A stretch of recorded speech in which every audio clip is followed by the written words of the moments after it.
তুমি কত টাকা কামাইতে চাও? আমি আমি তোমাকে টাকার বালিশ গিফট করব। তুমি আরামে ঘুমাইবা, টাকার কোনো চিন্তা কইরো না। আরে কষ্ট কইরা কাজ খুঁজে লাভ কি? তুমি খালি আমারে 30 মিনিট সময় দিবা, আমি তোমারে পুরো 30 দিনের বেতন দিয়ে দেব।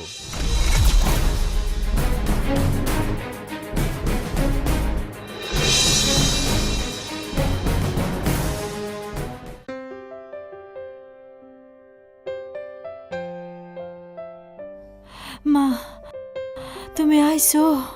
হ মা।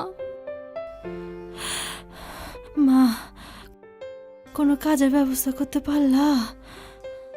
হ মা, আমি 2-3 জন আঙ্কেল রে কইয়া রাখছি, তারা কইছে কাজের ব্যবস্থা কইরা দিব। যার কেউ নাই তার আল্লাহ আছে। আর কয়টা দিন ধৈর্য ধরো মা। আমি আমি আল্লাহর কাছে দোয়া করি তুমি তুমি তুমি একটা ভালো কাজ পাও, আল্লাহ তোমার একটা ভালো ব্যবস্থা করে দিক।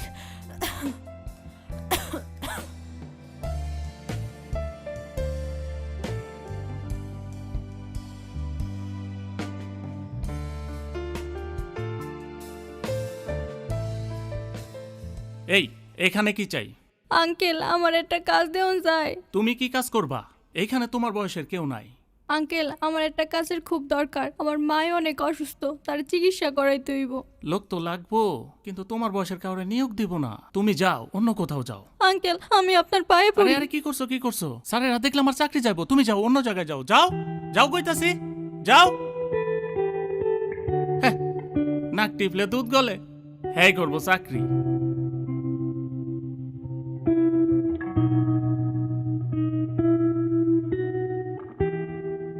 এই নাও। তোমার কি? আঙ্কেল, আমার একটা কাজ দিতে পারবেন? আমার একটা কাজের অনেক দরকার। আমি তোমার কাজ দেবো করতে গা, আমার জন্য কাজ নাই। যাও যাও। আমি আপনার দোকানের কাপ পিরিচ ধুয়ে দিমু। এ মেয়ে বলে আমার কাপ পিরিচ দিয়ে দিব। তাই নাকি?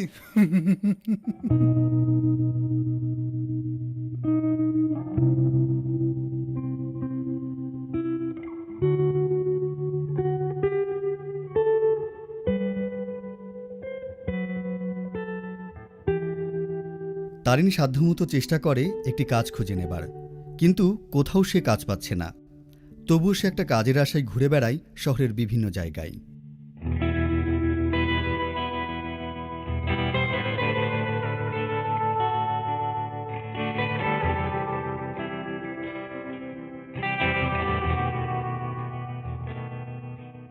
এই মেয়ে, তুমি এখানে কি করছো? আঙ্কেল, আমি অনেক দিন ধরে একটা কাজ খুঁজতেছি। আমার একটা কাজের অনেক দরকার। আমার মায় অনেক অসুস্থ, তার চিকিৎসা করাইতে হইব। তোমার বাসা কোথায়? বাড্ডা বস্তি। বাসা বাড়ির কাজ দিলে করতে পারবা? হ্যাঁ, পারুম। আসো আমার সাথে, আসো।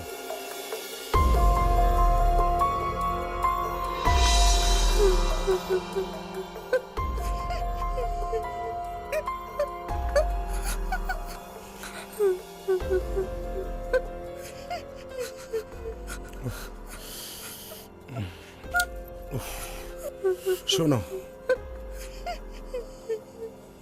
এইভাবে কাজ খুঁজলে কাজ পাইবা না। তুমি তো একটা কিউটের ডিব্বা। আমি তোমার একটা ব্যবসা শিখাবো, তাতে কিন্তু কোনো চালান লাগবে না, একদম বিনা চালানের ব্যবসা।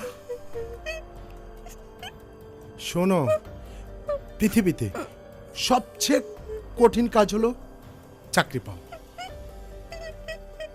সবচেয়ে সহজ কাজ হলো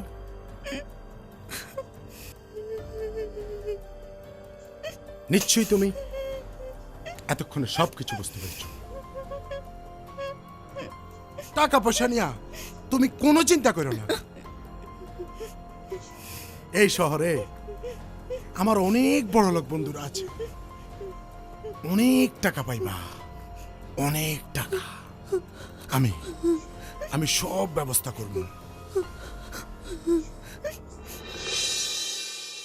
তারিণ কি তাহলে ভুল পথে চলেছে? যদি ভুল পথে যেই থাকে তাহলে এর জন্য দায়ী কে? আমি, আপনি নাকি রাষ্ট্র? যদি 18 বছরের নিচে চাকুরি করা শিশুশ্রম হয়ে থাকে, তাহলে তারিন ও তারিনদের মতো এমন হাজার হাজার পরিবারের দায়িত্ব কে নেবে, যাদের সাহায্য করার কেউ নেই? এমন পরিবারের দায়িত্ব কার নেওয়া উচিত? প্রশ্ন সবার কাছে। তুমি কত টাকা কামাইতে চাও? আমি আমি তোমাকে টাকার বালিশ গিফট করব। তুমি আরামে ঘুমাইবা, টাকার কোনো চিন্তা কইরো না। আরে কষ্ট কইরা কাজ খুঁজে লাভ কি? তুমি খালি আমারে 30 মিনিট সময় দিবা, আমি তোমারে পুরো 30 দিনের বেতন দিয়ে দেব। কি ঠিক আছে? খুশি তো? আচ্ছা ঠিক আছে।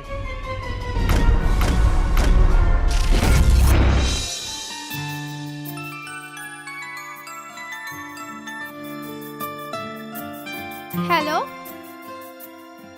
না ভাই, আমি সারা রাত টাইম দিতে পারবো না। আমাকে অনেক ক্লায়েন্ট ম্যানেজ করে চলতে হয়।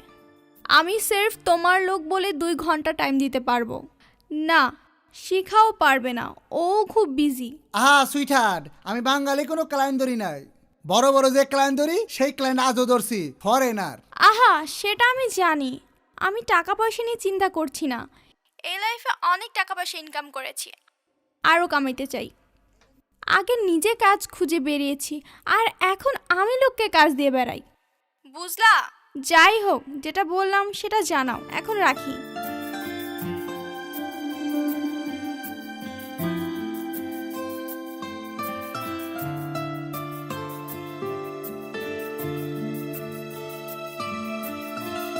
প্রশ্ন হচ্ছে, তারিন যেভাবে টাকা আয় করছে সেটাকে আপনি কিভাবে দেখবেন? শ্রমিক, দিনমজুর নাকি ব্যবসায়ী? এখানে তারিনকে কোনো দোষ দেব না, দোষ আমাদের এবং আমাদের সামাজিক অবকাঠামোর।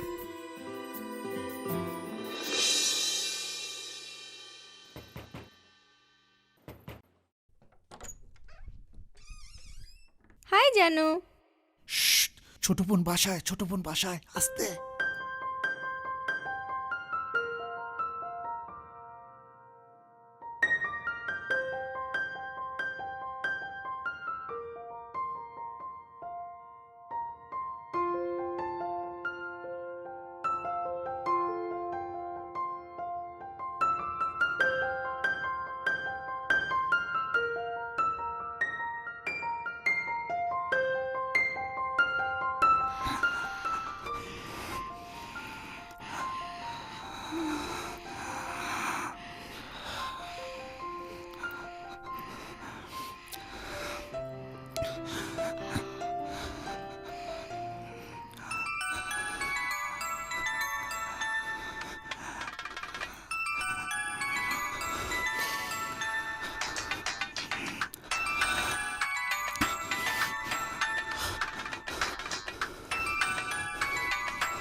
কাজের সময় ফোনটা অফ রাখতে পারো না?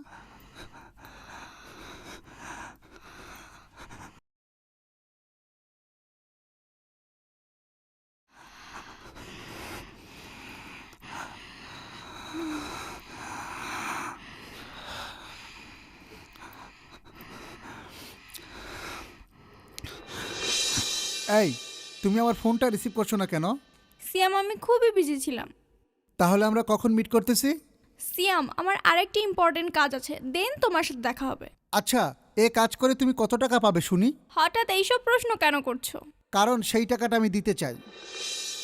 তবুও তোমার সাথে দেখা করাটা আমার জরুরি। ওকে, আমি তোমাকে জানাচ্ছি।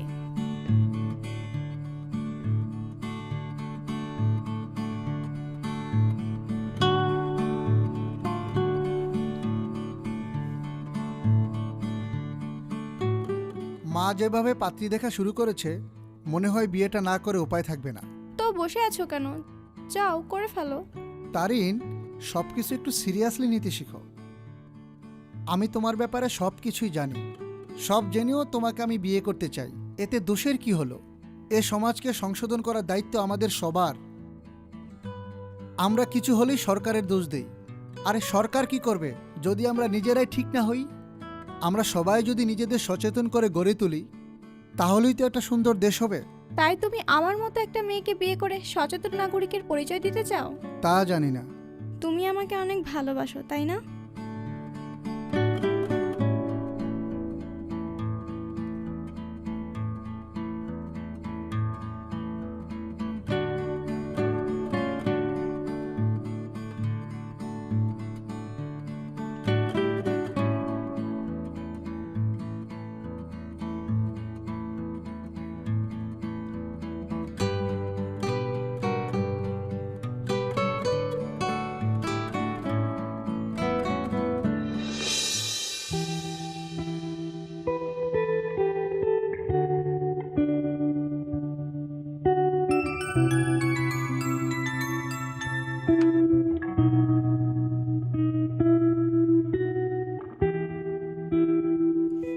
তারেক ভাই, আমি আর কাজ করছি না। আমি আমার জীবনের সবটুকু সময় আমার স্বামীকে দিতে চাই। ও, তুমি বিয়ে করে ফেলছো, সেটা তো বলনি। তারেক ভাই, আমি ওই কালো অন্ধকার জগৎ থেকে বেরিয়ে এসেছি। যে কালো অন্ধকার জগতে আমি নিজের ইচ্ছাতে যাইনি, কিছু কুৎসিত মানুষ আমার দুর্বলতার সুযোগ নিয়ে আমাকে যেতে বাধ্য করেছে। আর তারেক ভাই, আপনিও ওই জগৎ থেকে ফিরে আসুন, দেখবেন জীবনটা অনেক অনেক সুন্দর। আমিও কথা দিচ্ছি, আজ থেকে আমিও ফিরে আসব।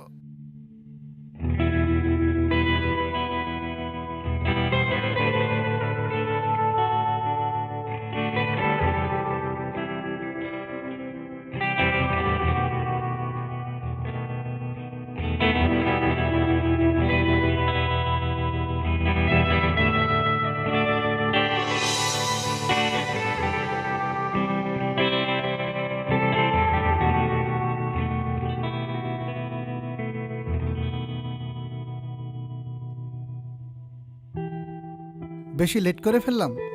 না, মন খারাপ?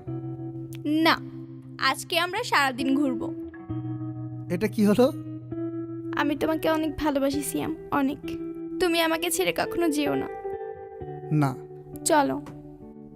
তারিন তার ভুল বুঝতে পেরে অবশেষে নতুন একটি স্বপ্ন নিয়ে সামনের দিকে এগিয়ে যায়। আমরাও তারিনের মতো সবার স্বপ্নযাত্রাকে সাধুবাদ জানাই, কারণ এই পৃথিবীতে শুধু তারিনই নয়, এমন হাজারো তারিন আছে। তাদের সবার জন্য রইল শুভকামনা। একটি সুস্থ, সুন্দর, পরিচ্ছন্ন সমাজ ও দেশ প্রত্যাশা করছি।